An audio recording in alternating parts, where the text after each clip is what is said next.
Yo, what's up mga ka-idol? Nagbabalik si Banatidoy mga ka-idol. At alam nyo ba mga ka-idol kung bakit yung mga DDList at DDS mga ka-idol na tinatawag ko na fake news mga ka-idol? Oo, kasi totoo po mga ka-idol.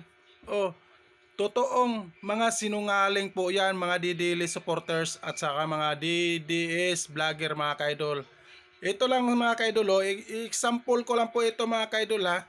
Oo, kinuha naman nila yung video sa Alyansa mga ka-idol, Alyansa.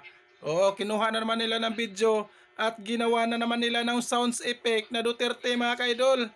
Talagang mga fake news talaga to mga talagang maninira talaga yung mga Didili supporters mga ka-idol.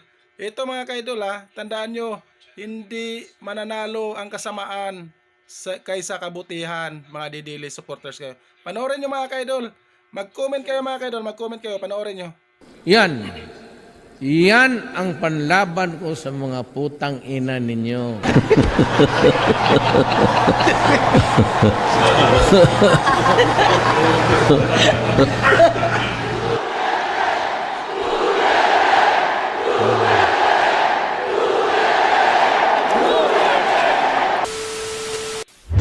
Yan po ang mga taong hindi lumalaban ng patas mga ka-idol. Pati ba naman video, pati pa naman rally sa mga alyansa, kinukuha yung video.